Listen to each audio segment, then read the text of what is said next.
made a few more fly filtering in, I guess someone's good to go, so it's, see who comes in from the hospital as well. Okay. Alrighty. Whenever they are ready. Yeah, I could have everybody's attention. Guys, we'll have everybody's attention. We're gonna get started. So we're gonna part of the integrative medicine experience or curriculum. I guess Dr. Hewitt contact you guys can let us know how you and Dr. Hewitt got to know each other. We're really happy to have you. We appreciate it. We're gonna have a brief introduction and very interesting topic. I'm very excited to learn more about it myself. So we'll let them do a brief intro and welcome and thank you guys for coming and sharing your knowledge. Yeah, Appreciate it. Thank you. This is Corey. Corey's going to start us off because she's the one who actually was the contact with Dr. Hewitt. Yes, so I'm Corey Moon. I've been in neurosomatic therapy for about a year and a half, so I'm relatively new to the field. I also help and work at the school Center for Neurosomatic Studies, which is where I graduated from. So I've been teaching there. And I met Dr. Hewitt. She was a patient of mine, and I helped her with some knee pain. She's an avid runner, so I helped her with some knee pain. And yeah, now this is our second talk that she's had us come and talk. So yeah, thank you guys for having us. Wonderful. And my name is Randy Clark. I am the founder of the St. John Clark Pain Treatment Center and the co-founder of the Center for Neurosomatic Studies. I've been doing this a little longer than Corey. I have about 27 years. I've been working with people and getting them out of pain and doing that sort of thing. So, been doing this for a little bit. I also teach at the school. I teach anatomy and physiology and research. So, if I get a little too anatomy geeky, that's just gonna somebody tell me and I'll stop. Because I can talk about our anatomy lectures are 5 hours long at the school, and so I can talk about anatomy for hundreds of hours. It's wonderful. So as these two know, they've been through the school, and so they understand. So I know a little bit about integrative medicine, about as much as Wikipedia and ChatGPT can teach me. And so you guys probably know a little more than I do. You're all back here, so I'm just going to wander back here and talk, if that's okay. It feels weird standing up there. And so what I want to do is get a little few, as far as I know, and you guys maybe can correct me on this, is integrative medicine is kind of a category, if I'm getting this right, of like you can have like family medicine, oncology, different subspecialties under integrative. You can be an integrative oncologist or integrative family medicine or integrative. But I don't know what are you guys doing? What is your subspecialties? All family medicine residents. All family medicine. These are all family medicines. Okay, well that helps. Makes it easier, right? Yes, it helps. These are all family medicine residents. And so, with that, the idea, like, maybe one of you can help. Why? So the integrative medicine is kind of like a program we have here that like some people choose to get like extra training in. Okay. I'm one of those people. I saw you at the retreat. Okay. Yes. So Yeah. I'm excited for this. Yeah. But basically, yeah, it's kind of like kind of the not alternative, but the like all-encompassing mind, body, spirit connection to help people with getting through their health problems in ways that are not always the most straightforward, conventional. Gotcha. Yeah. So. Okay. So that's your a whole body approach. Exactly. Right. The whole person, even not in body, whole person approach. We'll call it. Right. A whole person approach because you're going mind, body, spirit stuff. Right. So that's not body. So. Yeah, so a whole person approach is what you're after, right? And I assume like this is an extra thing, right? Like you don't have to do the integrative part, right? You could just I just want to be family medicine and done family medicine without the integrative, right? So you guys took this extra step for some reason. I'm guessing, was there any like personal experiences of things that were outside of that? Is this a general? Yeah. Okay, cool. I was like, am I? No, because I'm not in that program. I was like, am I? Oh, okay. No, I don't know. Like, am I like? No, you don't count. Yeah. residents. Yeah, that's all good. But no, for the people who are, like, why did you do that extra? Like, what makes you do that? Yeah. For me, it was experiencing like the people that I think are healthy have all of those boxes checked. Like they take care of their body, their mind, and their spirit. Okay. And the ways that they are able to continue to be healthy are when they balance all of those things. And if they are mentally or spiritually unhealthy, it's very hard to have you physically healthy, and vice versa. And you've seen that in people and patients, just kind of like the people who, these people seem healthy and they seem to do all of these things. And these people that don't seem to have problems more often. That's awesome. Awesome, thank you. Well, what I want to do, actually, first of all, Corey is going to take our new friend, Sarah. Yes. Our new friend Sarah. Yep, our new friend Sarah up here, and she's going to just do a little thing on the side here and do some measurements and stuff while I'm talking. So Sarah, you get to over here. Thank you for volunteering. Good job, Sarah. Good job, Sarah. Thank you. So why I wanted to come out and talk to you, and why Dr. Hewitt thought it was a good idea for me to do this, is we really believe that if you're going to study health and family medicine, you're going to deal with all sorts of stuff, right? You're going to deal with, you get the whole spectrum, right? You get them before they see anybody else oftentimes. And so if you're going to do anything where you're dealing with people in pain, and especially that if you're not looking at structure, there's a giant hole in your paradigm, right? If you're not considering a patient's structure, you're missing a big piece, like a really big piece of health. And so we've been looking at structure for, well, I've been doing it for 27 years. The guy who taught me is still part of our practice. He just turned 80, and he's been doing this for 50 years of really diving deep into human structure and all of the different conditions that can come out of structural imbalance. And so we have developed systems, how to look at this and how to go through all of this. And when we look at structure, one of the things we look at is, okay, who else studies structure? And I don't know where the buttons are. There we go. And we'll tell you that structural engineers are the top people who study structure. They study structure really, really deeply, and they've done it for a long time. And they're like, I put the question to a structural engineer of why does the foundation of a house have to be level? And what is it? And what actually happens if it's not? And what they came back to me with is these 4 things.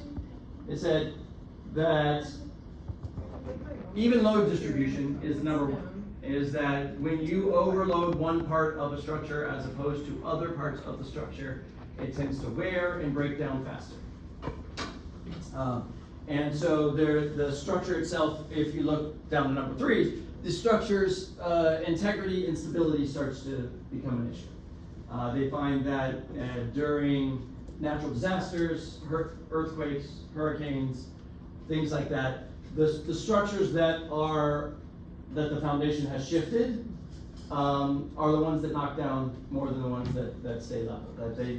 And it's the stresses over time, right? Stresses over time that weaken the supports of these structures. The differential settlement, I didn't really understand differential settlement. They just said differential settlement, so I put it in there. It has to do with soil, and when there's weight on the soil, like if the weight's not on the soil evenly, that one side will actually start to compress the soil more than the other. I didn't understand that very well. But the other thing they said is that it's building code. The building code says you have to do this. And the building code says, it actually is given out that the tolerances that are allowed is every 10 feet of base, you get a 1/2 inch of difference. You're allowed a 1/2 inch of difference, and that's the tolerance. Anything more than that, you're out of code and they won't give you any permits or anything like that. So they scientifically have broken down exactly how much difference is acceptable and how much isn't. So half an inch is, if any metric people in here, it's like 13 millimeters. It's about half an inch if you want to go that way. We work in millimeters a lot, so it helps me. So we've got this, right? We've got this idea of, okay, things have to be level or they break down. All right. If that foundation is off, then everything above pays the price. In a house, you're talking about the doors don't close right and they don't fit. The plumbing starts to have extra stress on certain spots and starts to leak in certain areas. The windows, they get jammed, right? All of those things start to happen. The house starts to fall apart. For a human, that means we get these chronic breakdown patterns, right? These chronic things that start to happen. Whether, I have chronic hip pain, I have migraine headaches, I have carpal tunnel syndrome. All of these are overload issues. There are certain tissues or parts of the body, nerves, tissues, bones, are getting overloaded. Yeah. Right? And when they get overloaded, they get this extra stress and you get these stress patterns.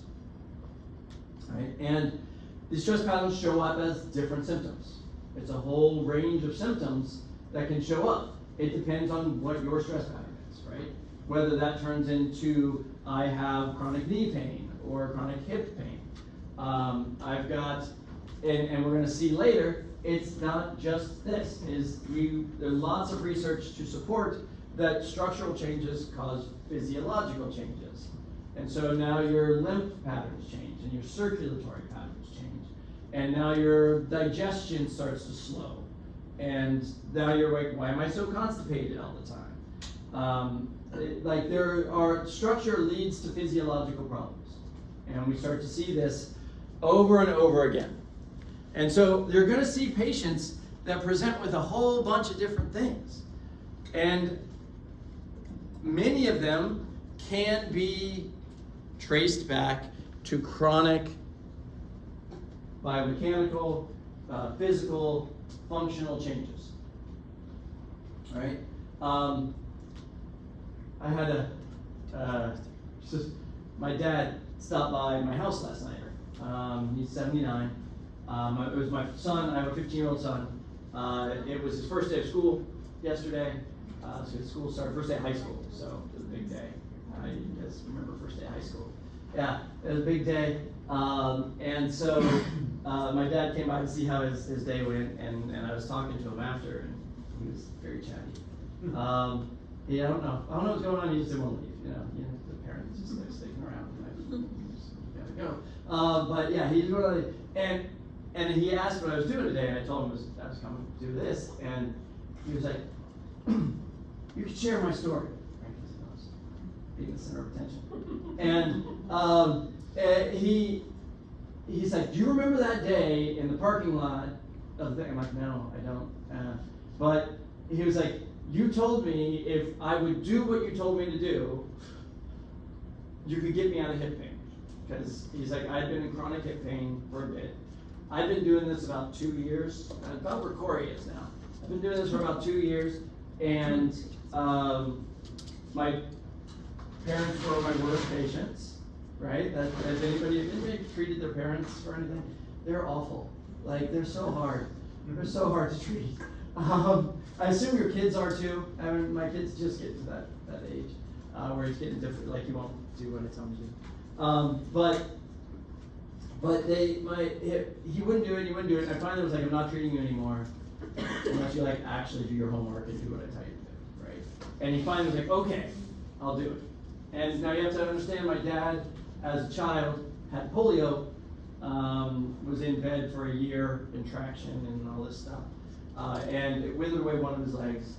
And so one of his legs is significantly shorter than the other. 27 millimeters, 24 millimeters, something like that. So it's, a full inch shorter on one side than the other. I had, this is weird. You might relate to this more than they will. I just realized when he said, oh, that was 2000 when we did that, right? That was back in 2000. And I just realized that he was only like 3 years older than I am now when we had this conversation. And I was like, oh, this is weird. Like, he was my age, and I thought of him as so old. Like, so old, right? And so I was like, oh man, am I that old? But no, he was in chronic hip pain, couldn't stand still. Like, he could not stand still. It just, the pain was just, he'd say, I could move, but as soon as I stopped, my hip would kill him. And then I told him about leveling out his hips and doing this whole thing. And he was, the hip pain had been so bad, and this is, I think, what actually got him to come see me, is they're like, we're going to have to do a hip replacement. And he's 54 years old, right? And they want to do a hip replacement. And he's just like, okay, now I'll give it a try. Now I'll do what you tell me to do, right? He needed a little incentive. But the other thing he said, he's like, do you remember what else you said that day? Because he was like in a parking lot. I was picking him up somewhere. And I'm like, that was 25 years ago. I don't remember. He was like, you said that my boss at the time, who was standing next to me, he said, you said, you see the way he's standing? He's going to need a knee replacement. And he's like, yeah, I thought you were full of crap. And 6 months later, this guy got a knee replacement, right? And he's like, I'm like, yes, because you could see the forces that were on that knee. Like, when you start looking at this and you look at it all the time, you get to see these forces and what they're doing, right? And what they're doing. And now my father, who is 79 now, he's like, I haven't had hip pain since. Right? It's been 25 years since my hip hurt. And that's a post-polio survivor who has a significant structural difference. And if you look at the stats for post-polio syndrome, which is a syndrome, I don't know how much you guys deal with post-polio syndrome, but it's a diagnosed syndrome, most of them are in wheelchairs by the time they're his age. I'm like, yeah, you could have had that hip replacement, right? And then whatever complications there were from that hip replacement, you would have dealt with those, right? And then now they wouldn't have corrected the fact that you have a 24 millimeter leg length inequality, and now you're wearing unevenly so much on this other side. Now that one's going to go, and it would have been this chain reaction that happens. So one thing happens, then the next, and then the next, and you've seen this, right? The patients don't start out taking 17 medications, right? They start out taking one. Right? Like, that's how it goes, and this thing leads to another thing, leads to another thing, and leads to another thing. And we see this all the time, right? We see this all the time. And so this load has to be even. If you don't even out this load on your patients, it turns into problems. So what I want to do today, I know some of you just started eating, so I apologize. But I want you to partner up for just a second. We're going to take 4 minutes, and I wanted to teach you something. All right, so you're going to have to stand, though. Can you stand up? Yeah?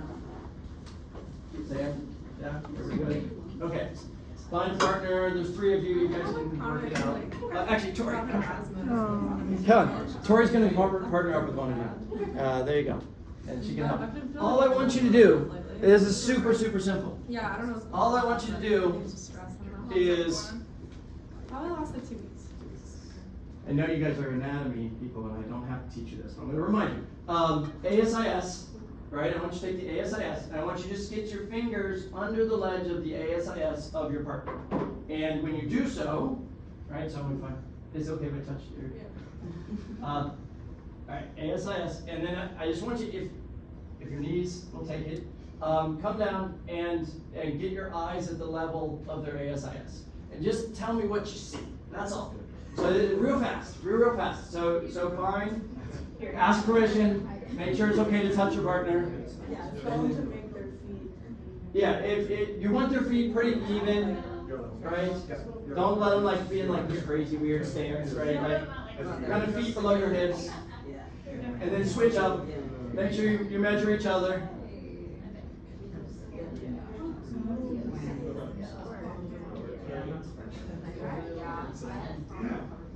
You didn't get your eyes up. That's okay. I saw your cheating.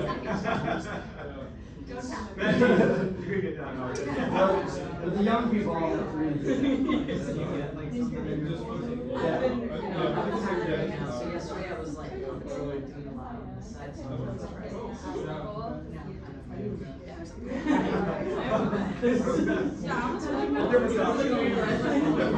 That's a different conversation. So sometimes we get stuck in there. I feel like I'm stuck in that's what I felt like. All right. How'd we do? I think that was enough time, you guys. Did you guys both, are you still working here? All right, we'll let you finish. Just a hair. Yeah. All right.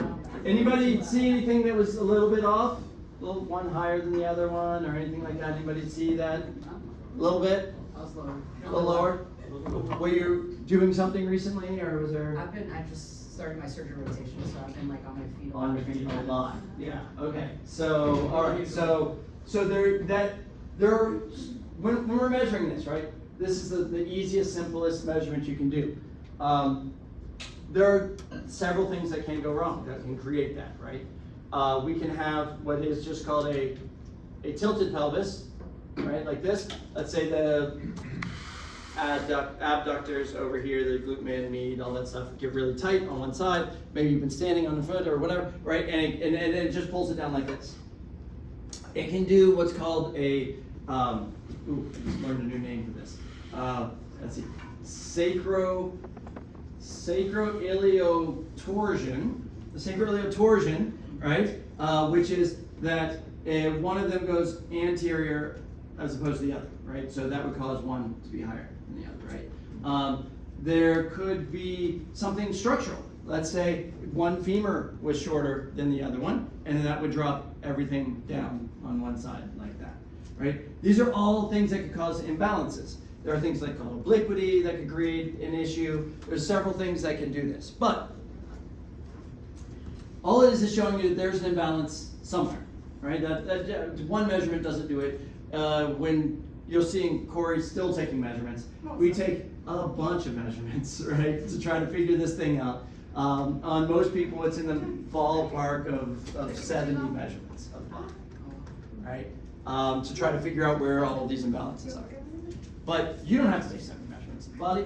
All I'm saying is, if you have a patient that comes in with some chronic back, knee, hip issue, if you did what you just did right here, like just that, let me just check your ASIS real fast.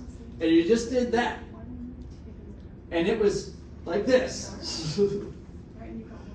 And you didn't address their structure. It doesn't matter what yoga you give them or what mind-body mindfulness. If their structure is like that, you're in trouble, right? This back is going to feel the forces. It's going to feel that issue, right? So you can't be like, well, just try vegetarian diet, right? Like that's not going to work for the back pain. But fixing their structure will, right? Fixing their structure will help.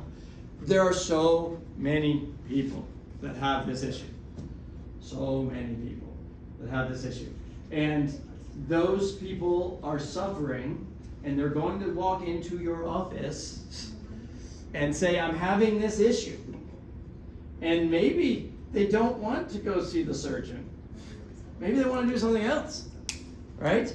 Maybe they want to try something else. And most of my surgeon friends wouldn't want to see them until they absolutely have to, right? I know some very good surgeons, and their job is like, they send away more patients than they keep because they come in and go, no, go try this first. Don't, it's not time for surgery, right? Because, surgery, you can't go backwards. Especially for those orthopedic surgeons, you can't undo them, right? Like that's really hard to do. So this is something that you could do in all of 10 seconds on your patient. That would be a good kind of screen for maybe they have a structural issue. Right? Maybe they have a structural issue. And maybe I need to address that structural issue before I start anti-inflammatories and cortisone injections and all of these other steps that Well, now I kind of feel like yeah. that is. Hopefully not opioids, I think that's the- right? That we don't get to that level. That we catch these things before that, ideally. That there are, having done this for 27 years, the vast majority of my patients have already tried all of those things. Very subtle. Right? They come and they do this and this and this, and they're like none of. I just had a patient yesterday. Doing like half this. Had 2 cortisone injections in my glute. Didn't do a thing. If you're doing that, I might miss it. Right? Didn't do a thing. She had one of these This feels better, yeah. iliosacral torsions going on, and she had SI joint pain. Well, look at the SI joint. Watch what happens in a torsion like that. Of course she has SI joint pain. Right? She had 18 degrees of anterior tilt on one side and 10 degrees on the other side. So she had this big distortion, and this SI joint was causing problems. Right? She could have kept doing it. She was doing stretching. She was doing yoga. She was doing all these things. She was stuck. She was stuck in this position. Is what was going on. And Hard to get it out. it took us one treatment, and she was down to 10 and 12, and not 10 and 18. Right? And she'll come back one more time, and we'll clean this up, and she'll be fine. Right? But she'd already done. Like, she'd been in pain since April, and had gone through all these different things. And so catching this early, which is what a lot of you can do, right, is catch this early. Is just go look. Just look. It's not hard. It's not hard. I saw you guys also back there doing the shoulders and all that. That's awesome. Right? Like, especially if they have a shoulder problem. Right? What do the shoulders look like? Right? Something as simple as that can make such a huge difference for your patients. This is a giant hole in the way people are evaluated. This is what we're talking about. A posture shift creates a localized wear and tear, creates muscle tightness, which creates joint degeneration, which creates more posture shifts, and you just start going through this whole loop. And people are in pain. They hurt a lot. And they're some of the hardest ones for you guys to deal with. Right? With all these chronic disorders is really tough. We look at gait as well. And man, all I gotta do is just sit in a lobby of a hospital and watch. Not a single person like walks in like, hey, what's going on? Right? Like they're everybody's shuffling in, and then right, and then because that's not overnight. You don't get like that overnight, right? And it's not age. That is baloney. Do not fall for the I'm just old stuff. That is not true. I have 94-year-olds that walk with great gait patterns and their heads up and they're not in this forward head posture. It doesn't have to be that way. It doesn't have to be that way. And know that for yourselves. People who are on their feet all day, yeah, there's a reason why we treat a lot of surgeons, right? It's because surgeons are on their feet all day, right? Is that is something that, and you're kind of leaning over, and you're right, like it's not the greatest of ergonomic setups, right? So this is all stuff that can be avoided. This all can be avoided and can be changed. This is just the shift, right, knee flaps, let's skip that. This is what I was talking about earlier, is that plenty of evidence to support that, and it's not hard to even consider. If I'm this old guy, right, comes into your office, right, like this, he shuffles here, right, because they always shuffle, right, and they're like this, and then he goes, hey, I'm constipated and the Metamucil isn't working, right? And you go, well, what else can we do for you? And when you look at his transverse colon and you see how much pressure the transverse colon is under when I'm standing like this, it'd be hard to push anything through there, right? And getting this guy to just kind of do this, maybe great way to relieve his constipation. Right? Like that is a fantastic way to do that. It's very straightforward. We've had people with these torsion patterns that are so extreme that it's shut down a kidney. That their kidney is just torqued so bad with their postural stuff. Now, I did a cadaver dissection of a she was like 68-year-old lady, that had complications of Alzheimer's. So twisted. Like so twisted we couldn't, every time you cut she wobbled, right? Because her whole body was twisted in this stuck in this pattern. So you went to cut on something and the whole thing was like a table that had a leg that was too short, right? And so we literally had to put wedges underneath her body just to be able to do the cadaver dissection. And when we got to, I didn't bring it, when we got to the level of her atlas up here, and we did basically a decapitation. We took the cranium off at the atlas level, and so that we could look down the spine. And the rotation of C1 and C2 in two opposite directions were so bad you could literally see the brainstem twisted like that. Right? There was this torsion in the brainstem that you could see with her dead like for a while, right? It was still stuck in this thing. And now, do I have any proof? No, I can't tell you that her posture had anything to do with her Alzheimer's. But I'm sure it's not good to have a torsioned brainstem. I'm sure that's not helpful, right? And so, and obviously stuck, she'd been there a long time. Psoas muscle, when we got to her psoas muscle, her left psoas muscle was about this big around, and her right psoas muscle was that big around. Right? The asymmetries in this lady were enormous. And so we know that leads to neurological problems, that leads to circulatory problems, that leads to digestive problems. Like we see it all the time. And you guys probably know movement. You probably have talked about movement in school and all that stuff, and how good movement is for digestion and all of that. All that's true. All that's very true. This is just another thing. And I feel like it's, you guys, maybe you can tell me, in school, how much structural analysis training do you get? Some of us got a lot. A bunch of us are DOs. DOs, so DOs got more. Yeah. You had the, what's it called? OMT. OMT, there it is, that's what I was looking for. OMT. Yes, you guys got a lot. We did an outreach with a DO school in Jamaica, where we went and treated some people in Jamaica, and they were doing the medical stuff downstairs, and we were doing all the physical stuff upstairs. And so I got to learn a lot about OMT from those groups when I was there, and it's awesome. And OMT is kind of like the beginning basis of where all of this came from, right? And so it's super, super important.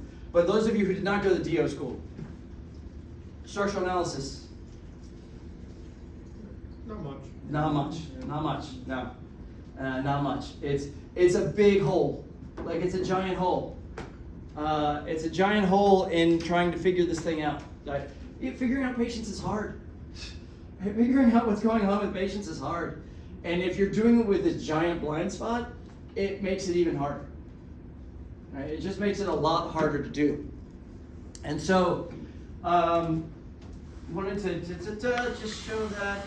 And this just shows like the spinal degeneration and all of this stuff. It's, again, not overnight. This is not overnight. Why do discs degenerate? Why do they? It's friction in time. A lot of it's just friction in time. It didn't start that way. It started with an imbalance where now the spine has to make a correction, and now because it's making a correction, now there's more load on one side of that disc than there is on the other side of that disc. And the same thing that happens to the house starts to happen to the disc, and it starts to break down. Right? It's the same stuff. It's gravity. It works on all of us, right? It doesn't matter who you are. Gravity is going to do it. And so, How did it go with you, Corey? Oh, it went great. Yeah? We got some stuff. One thing what we did discuss was there's an SPM in the AC joint. Oh. So she's had some lung, or what did you say? Some. Yeah, I think it's anxious or like Been stressed. anxious? I'm having like, I feel like stuck in inhale, like. Stuck in inhale. Yeah. Yeah. Yeah, that happens. Certainly, and that anxiety and breathing, right? Big connection between the two, right?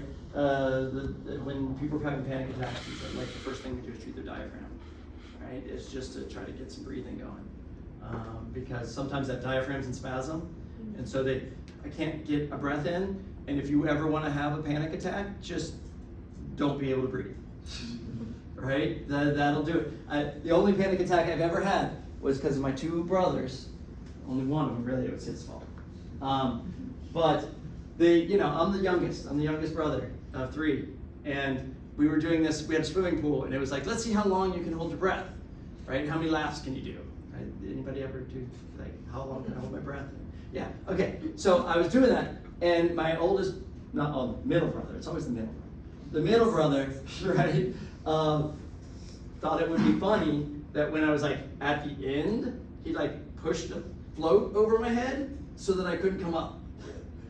Right, he like pushed it so that, so I was like, I was out of breath, and I went to come up, and there was a float there, and I swam a little more, and the float moved, and I couldn't, right, and now I'm like, my brain is like, you're gonna die, right, my brain is like, hey, you're not gonna get air anymore, and so that's all it takes is your brain says, I'm not gonna get air anymore, and you have a panic attack, right, like that's how that goes. And so there's a minor version of that, which is I'm not breathing deep enough, right? And then that becomes just like this resting anxiety that is always there, that you're not even really sure why it's there.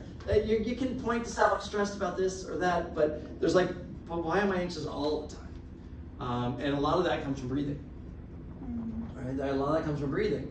And I think some of you were seeing some breathing restriction stuff. Yes. Yes. Seeing some breathing restriction stuff. Yes. And so do you want to, Corey will explain what she found. Go ahead. Another thing I found was a possible leg inequality with Sarah. So when she's standing, looks like some compression in that left hip, and then when she lies down, the compression goes away, and then it looks. Show it to him. Oh yes, you guys can see this.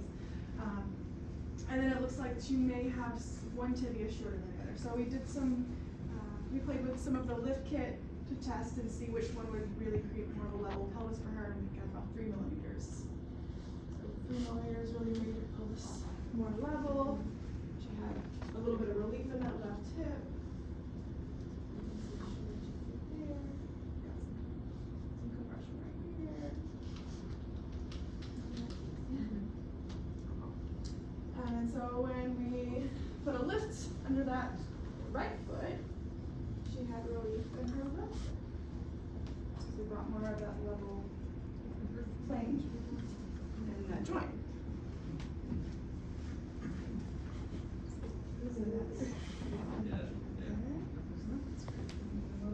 Just see a little bit of my foot on that side, so it's a size bigger, so we can compensate. Yeah. If you can prevent these things, oh my gosh, it's so much better. It's so much better if you can just not let, I don't know how to go backwards. How do I go backwards? I can only go forward. How do I go backwards? Use the arrows. Are there bottom, arrows? bottom of the screen. Yeah, right there. There we go, thank you.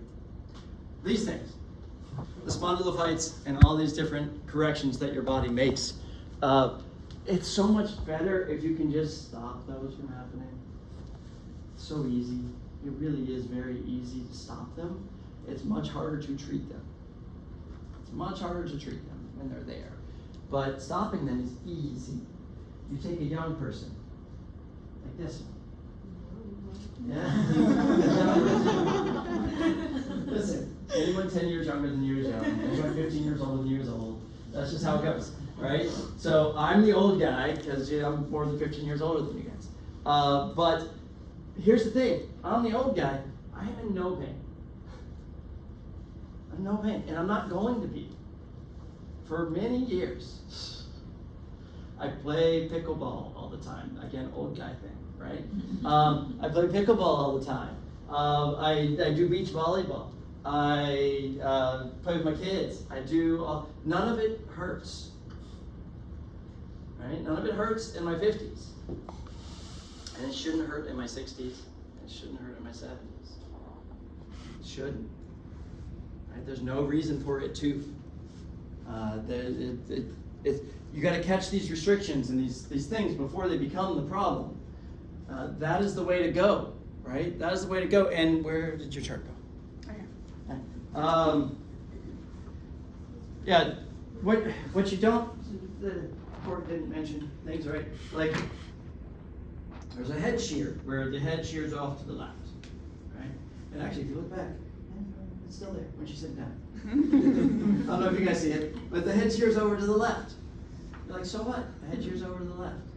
Well, okay, what's going on to those facet joints on the left side of her cervical spine when you do this all the time? Right? They're under more pressure. There's more. Now the upper right, because she does a shear, she doesn't do a tilt. A tilt would be just left. But if you do a shear, that means lower left, upper right are under extra stress. Just like the load on the house. That extra stress on those joints, where do spondylovites come from? Why does your body feel like it needs to put more stuff there? Because there's more pressure there. It's not random. It's not random why it does this stuff, right? There is that, if we don't correct that cervical shear, right? And I don't know if you've been in an accident or done anything like why the head wants to shear left. Maybe just you put your hair on the left side all the time. Maybe I put the hair on the left side Because if you put it on the right, it'd be weird. Yeah. And so, right, like, but it'd be very easy to correct that right now. We'd get the imbalance, we'd get rid of it, neck would not be shearing anymore. It'd be a very easy thing to do. 35 years from now, it's not. All right, 35 years from now, the discs have all desiccated, and there's all of these things that have these wear chronic patterns have happened, right? And have really worn this thing down, right? And that's just one of these measurements, right? What Corey did. We have a whole bunch of measurements on the back side of this chart that we can do for cervical related stuff, which we would probably end up doing to try to figure out why your body wants to do this. It does it for a reason. We just got to figure out the reason and then get rid of the reason, and then it stays. It's not difficult to do. You get to. I mean, I've looked at this for almost 30 years. I see it now. I can tell what most of you have. Right? From a lot of this is just because you start to see it. You see it all day long. You just start to see it. But no, there's some wonderful things. Coronal plane looks pretty good. A little bit of a forward head posture, not bad. Anterior tilt, right within normal numbers. There's a lot of stuff that's actually very good. I don't think you think you're falling apart. You're fine. You're fine right now. You've got years. But no, you catch it early. You catch it early. It's super simple. It's super simple to do, and balance that out. And that's prevention, right? Isn't that what you guys do? A lot of you guys trying to do? Teach prevention to some of your patients? Isn't that what you're looking at, right? So what I'm saying is, if we can evaluate the structure, correct the load distribution, maybe retrain some motor patterns, how they move biomechanically and all that stuff, and we can support the whole system. We can support the whole systemic health, which is what we're trying to do, is get to that. You don't build on a crooked foundation. We've learned this. Buildings have learned this. This is what happens when you build on a crooked foundation. This is prevention. This is prevention. It's a prevention thing. Pain is not the enemy. Pain is not the enemy. What is pain? It's a signal that says something's up. Right?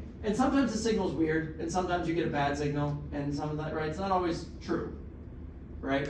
But it is a signal that says something's wrong. And I see it as the warning light that just goes, hey, pay attention to this. It's not enough to have caused permanent damage now, but if you leave it alone, it can. And if you don't do something about it, so how weird is it that we do things that just go, oh, well, we'll just block the pain signal? No. Pain is telling you that there's a problem. Like, how about fix the problem and not just block the pain signal? It's, right, the oil light comes on your dashboard of your car, and you go, oh, I take a piece of tape and put it over that oil light, all is good. No, it's not how that works, is it? What happens is, after a while, then your car breaks down. Right, the oil light is the warning. Right, that is the warning. It's not broken yet, but if you don't pay attention to it, it will break. Right? That's that. I had this just yesterday. This weekend. Weirdly, the bodies are weird, and as you get older, they get weirder. But I was just hanging out, and I did some dorsiflexion of my right foot, and I got this sharp pain, like this burning pain in my calcaneus. What the? I didn't do anything. What the? Right? Like, what's going on? Why did all of a sudden I got this sharp pain in my calcaneus? And I was like, okay, give it a day. Sometimes pains are just weird and they go away, and it's fine. So I'm gonna give it a day, right? And the next day, and I was there. I was like, oh. So Monday, I was teaching a class on actually lower leg and foot, which was awesome, because I needed a lower leg and foot issue. And I took a student, and I'm like, hey, I think something's wrong. Figure out what's going on with my calf. And yeah, they got in there, and my soleus was on fire. It was so tight on my right side. I don't know how it got that tight, but it did. It got that tight. And it was tight enough, and it was sending me this little signal that said, hey, pay attention to this, because I also do some like exercise classes and stuff like that. And it's like, oh, had I not paid attention to it, what would have happened in my exercise class or in my next pickleball game when I went to go plant and do this, right? I could end up with a tear, right? And now I got to deal with this tear. But often before you get the tear, you get the warning, right? You get the warning that says, hey, pay attention to this, there's something up. And athletes are really good at ignoring those little warnings, right? Shut up, I gotta play, right? But all of these things are warnings, right? The headaches are warnings. All of these chronic conditions are often just pain warnings. They're going, hey, something's up. And if you're not at least like thinking that maybe there might be a structural issue, you're missing a big piece, a really big piece of this health picture. Now, is it always that? No. Do all the other things matter? Yes, they do. They do matter. But gravity is so insidious. It just will pull and pull and pull, and it'll just keep creating issues. And if your head's over here, it's going to keep, this line goes this way. It doesn't go right. There's no crooked line. It goes as a straight line. And that straight line comes down, and gravity pulls straight down. Right? And so that is going to, heads weigh, what, 8-10 pounds? Right? So you got that weight, and it's just driving and driving and driving. It hasn't caused a problem now. Give it enough time. Right? You ever seen like where like a gutter's broken and like water is dripping like out onto concrete or something like that? It's not the first couple drops that do anything. Concrete's fine. But you come back in 6 months and there's a hole bored all the way through that concrete from just dripping water. Right? It's these little things over time that start to create this stuff. And if you're not looking at the structure, you are missing out. So, last thing, structure is medicine. Structure is medicine. Structural health is a real thing. If you look up structural health, the first thing you're going to come up with are buildings. They talk about structural health of a building. Right? What is the health of this building? It works for us too. Structural health works for us as well, and our patients, right? Like, it's a real thing. And this is breaks down a lot of stuff. So I do want to, they're just because I know you're science people. For this presentation, these are the references that I used to put that information together. I've got, if anybody's really interested, it'd be awesome if one of you was really interested. I have a PubMed file that is huge, that any research you want on any of this, readily available to you, that I would be happy to share. There's a lot out there. There's a lot out there, and it's just not, you're the first line. Like, you're the first line for most people. And they don't come to me first a lot of times, they come to you first. And you get to be the one that either starts them down the opioid path or starts them maybe not. So yes, is movement good? Yes. Is mindfulness good? Yes. All of that stuff is very helpful. But if you're fighting gravity, gravity wins. And gravity wins. It just does. Even with buildings. Right? Gravity wins. It will eventually do it. We've had patients that have like the rods for scoliosis and stuff like that. And like, gravity is so, the rods will break. The rods will snap over time. Because the forces just build and build and build and build and build and build, and titanium just goes. These things really create a problem. So I want to thank you guys for your attention and staying awake and all of that stuff. I have a few minutes left for question and answer, and I love question and answer. So please ask your questions. Yes. Can you walk us through like what a patient would expect for in terms of like treatment? Like, what does it look like, for example, for like a head shear or like a hip imbalance? Yeah. And then what they would expect if like insurance covers it or if they're typically paying out of pocket. Yes. So we'll start with the first big question, which is always insurance. Insurance does not normally cover. Some car accident stuff, some other things, but mostly insurance does not cover. We have found that actually is freeing in a lot of ways. I don't know how much insurance you guys have dealt with, but it actually is very freeing in that we're allowed to do what we think is best for our patient. That we don't have any, you're not allowed to do this, or you can only spend this much time on that, or there's no guidelines, it's just whatever that patient needs. And so because we know patients can afford different levels of service. We have a school. The school has a student clinic. Student clinic is very affordable. Then we have younger therapists that are at a different rate, and then we have more experienced therapists that are at a higher rate. And so we have 3 different real price points for people depending on where they're at and what they need. The walkthrough and evaluation of the patient starts first. That's in the first session. The first session is typically about an hour long. We spend a lot of time doing this, going over it, doing a full interview, really getting all the pieces that we need to help this patient. We'll investigate some, we'll treat some, we'll get them some relief that day. But the big treatment stuff typically happens in the second treatment, because then we spend the whole hour treating, going from there. But we had to evaluate, we have to figure out what's wrong. And so we'll do the evaluation, we'll go through that process. Some of it is massage, some of it is strengthening, some of it is stretching. Whatever that patient needs to get where they are. There'll be some homework exercises for them to do. There'll be whatever it takes for them. Everything is very individualized, like super individualized to that patient.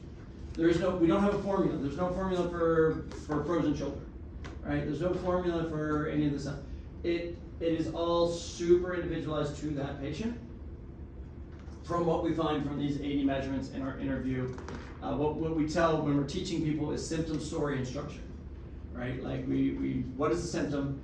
What's the patient's background and story? How did they get here? And then what does their structure look like? And I overlay them on top of each other, and it kind of typically points to like, oh, here's where we think their issue is starting from. It's because sometimes when you see these 70 whatever measurements, it can be overwhelming, and you're like, where do I start? right? And that's where the symptom and the story come in and go, okay, what makes sense? This person had a lateral whiplash when they were there, right? Like, okay, now maybe that's why their head is shearing, and now, okay, now we treat scalings and those sorts of things. Or there's a giant leg length inequality, and this puts their hips here, and maybe their head shearing as a correction for what's going on down here, right? Like, it could start with a knee issue, right? Like, we don't know. Just because you have a symptom doesn't mean that's where it started. That's just where it's showing up. And so we go through the whole process to try to really find the root. Really, where did this start? And work from there out. And like I said, it's hands-on. We don't do any chiropractic. There's no high velocity thrusts or anything like that. It's all soft tissue based. And so we believe, like I had a patient today, I was just telling them, 12 years of upper cervical chiropractic, and her neck doesn't feel any better. And so she had a bunch of other things going on that was kept driving her head. Now it wasn't shear, she had a tilt. Hers was like this.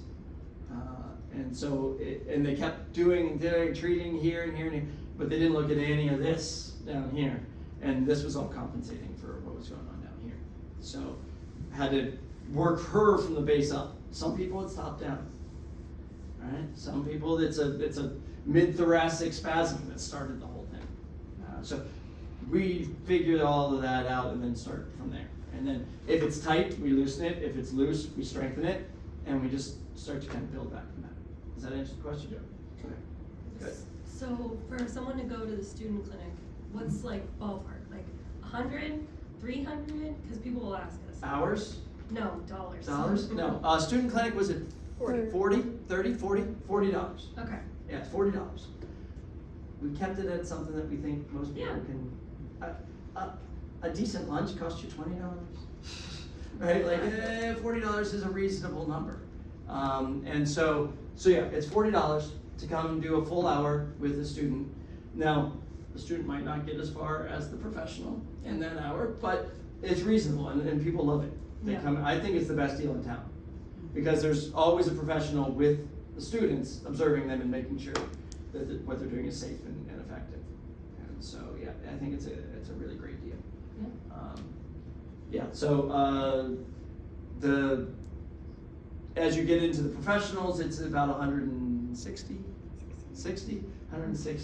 an hour for that. And then there's, if you have like somebody who's like, I want the best, one of those people.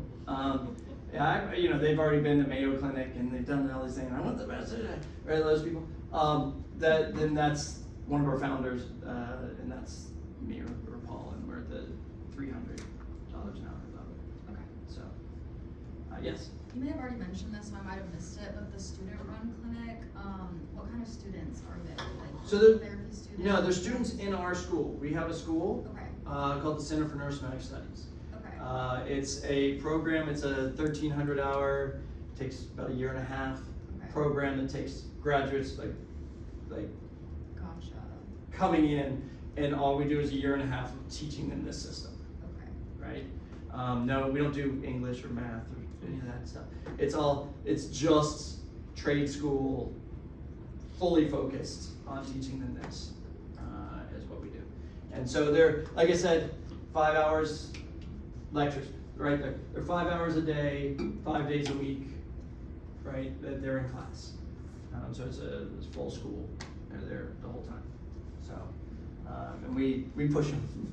We push them pretty hard. The anatomy is intense because you might think for what we're doing, we got to know exactly where that muscle attaches and what it does and what its function is, and like we got to know how it all works together, and it's a little complicated, so it takes a while. Yes. Good question. How long are your treatments? How many sessions do you anticipate for? So we've done statistical analysis of that. Average patient is there for 6 to 8 sessions. Okay. On average. Some quicker, some longer, but So 6 to 8. physical therapy then, yeah. Yeah, it's in that 6 to 8 session. Yeah, to get them where. The ones that are longer come in with 14 different things that are wrong with them, right? It's hard to get 14 different things wrong better in 6 to 8 sessions. But if they come in with an issue, migraine headaches, the hip pain, whatever, right? Whatever they have, that issue is about 6 to 8 sessions total. And that's spread out. Usually we do them about once a week to start, and then we spread them out as they are getting more stable and they can hold that. We'll spread that out. I think I got Charisse better in 5 sessions. 5. 5. Yeah, she was pretty healthy and, you know, Yeah, in she in is good good. shape. So she went a little faster. And she's been good for, I haven't seen her since we got her knee pain better. Yeah, she's been which good is for how a long? while. Since March. Since March. Yeah. So you feel covered. Yeah. So once they're better, we usually they're until they hurt themselves some other way. Oftentimes, right? I saw a lady yesterday had a hamstring issue forever. We fixed it. She had a 4-year hamstring problem. We got that better. Didn't see her for months and months. Came back. Right, and she had a left hip problem. That was a right hamstring the first time. Now she's like, oh, now my left hip's bothering me. It was a different problem. She came back. But we see that a lot. That one, I saw her yesterday. 2 or 3 sessions. She's gonna be really quick. Right, so, but she came early. She didn't wait till she went through all the stuff, right? So the quicker we get it, the faster it goes. Yep, that sort of thing. Other questions? No other questions? Nothing about what if I'm on my feet all the day and how do I get my hip to not hurt? Well, I mean, do you guys do referrals for or talk about shoes and what they're kind of doing in terms of all that? Yeah. We do structural leg length inequality, and we have a whole network of people for getting that better. We've got I've been doing it 27 years in this area. The guy I learned from did it 20 years before me. We've got a real good network of people that we refer to and use, without a doubt. Yes. Oh, sorry. Do you see children as well? Oh yeah, absolutely. We actually have a kids' day every month. We have a kids' day every month where kids are half off. Oh no. Right? So because guess who gets better faster than 6 to 8 trust sessions? Is kids. They get better really fast. So we like catching them really early because we feel like if you can catch them early and not start them down this path, you can completely change the outcome of their lives. So yeah, we do special days just for kids. Yeah. Question? Are there any recommendations that you give to patients to prevent like any of these discrepancies that come up in the first place? Ergonomic recommendations generally, movement recommendations generally, and what kind of not pill in the pocket, but advice in the pocket kind of things would you? So again, tailored individually to that patient, because your hip pain and her hip pain are completely different situations. So what you need to look out for and what she needs to look out for are 2 different things, right? But we do. Every patient gets homework of some sort that they do, and then they have some, like I had a dentist that always sat on the right side of the table, and so it was always like this, right? So for them, they were getting headache, neck pain kind of stuff. And so for them, it was specific stretches to counteract that rotation, right? Actually twisting the other direction to start to balance out that muscular system, right? And do that. So everything, again, is tailored to that particular person. But yes, they all get something. They all get something that they need to be aware of, because everybody does. Everybody's got their weakness area or whatever that they need to be. But we don't have any general guidelines for anything because we just don't feel like that's the right way to treat anyone, right? Like we feel like we're treating your right shoulder pain and not her right shoulder pain, right? And so it's going to be a completely different setup for what you're going to need. Does that answer? Yeah. Okay. Good. All right, I think we're at time. Guys. I appreciate you. Thank you for taking the time and listening. We have all sorts of information up here and lovely pens if you want one of those. But we have all sorts of information up here. Gather, poll, do that. If you could, just in the with this week, measure someone's ASIS.